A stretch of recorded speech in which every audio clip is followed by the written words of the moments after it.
Halo guys.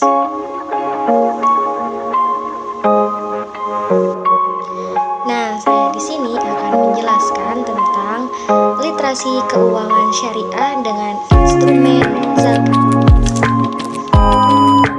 Nah, yang pertama yang akan saya jelaskan yaitu tentang sosialisasi zakat.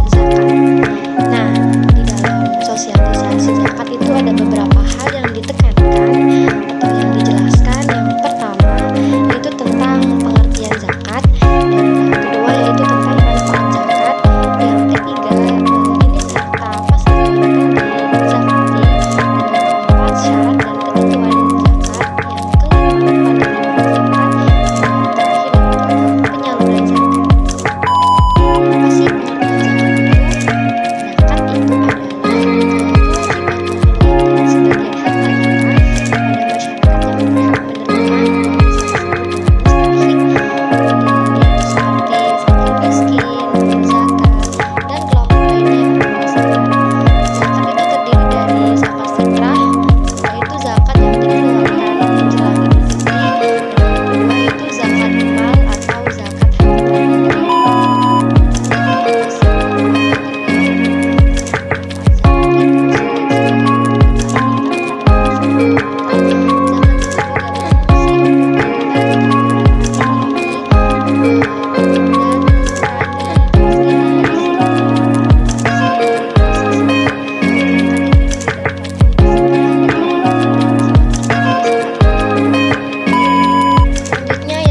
jenis harta yang wajib dizakati. Beberapa jenis harta yang wajib dizakati termasuk penghasilan, yaitu hasil pertanian, emas dan perak, perdagangan, serta hasil rumah. Setiap jenis harta memiliki ketentuan nisab atau bisa disebut dengan batas menerima harta dan kadar zakat yang dimiliki. Lalu seperti apa sih syarat dan ketentuan zakat itu? Yang kita ketahui bersama, tidak semua harta itu dikenakan zakat.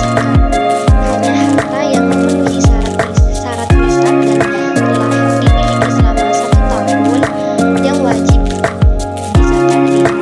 Sosialisasi akan menjelaskan secara rinci bagaimana menghitung nisab dari lainnya. Selanjutnya yaitu penerima zakat. Nah, penerima zakat itu ada 8 golongan. Pertama yaitu fakir, miskin, amin, mualaf, rikob atau budak yang merdeka, gharim atau orang yang berinvestasi, dan fisabilillah atau bisa disebut dengan orang yang berjuang di jalan Allah, dan ibnu sabil atau orang yang sedang dalam perjalanan atau yang bisa disebut musafir yang kehausan dalam perjalanan. Selanjutnya yaitu penyaluran zakat. Nah, penyaluran zakat melalui lembaga resmi yang diakui oleh negara atau otoritas agama setempat untuk memastikan zakat dikelola dengan baik dan tepat sasaran.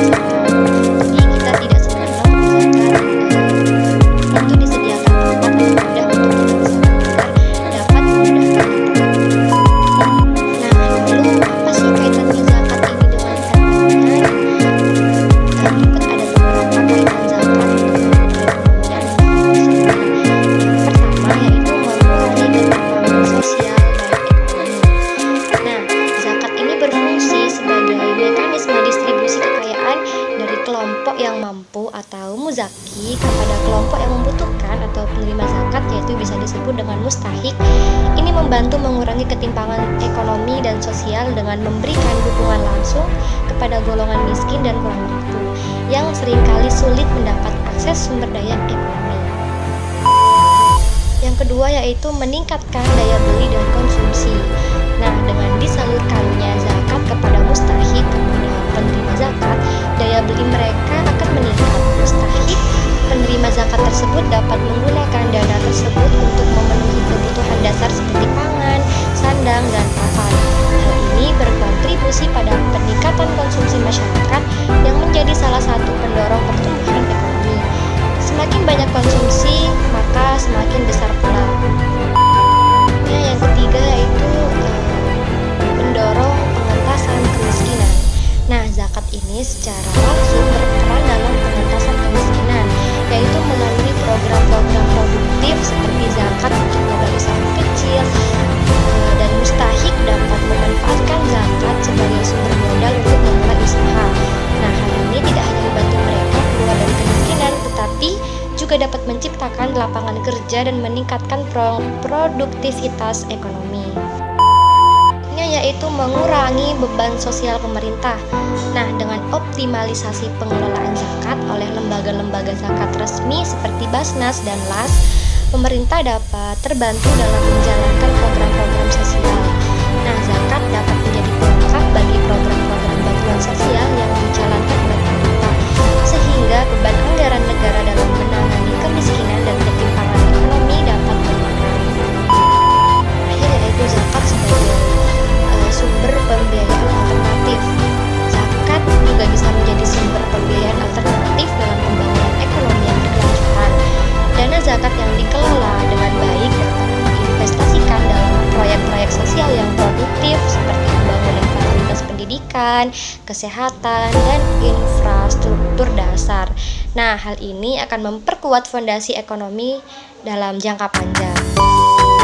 Nah, dari penjelasan tersebut maka dapat kita pahami bahwa kita sebagai makhluk sosial, juga generasi Z atau Gen Z ini tidak boleh atau jangan malas untuk berzakat, apalagi bagi kita yang mampu, bagi kita yang sudah bekerja, mungkin yang sudah memiliki penghasilan sendiri, maka alangkah baiknya sebagian harta yang kita dapatkan atau yang kita miliki itu dizakatkan kepada orang-orang yang lebih membutuhkan. Maka hal itu dapat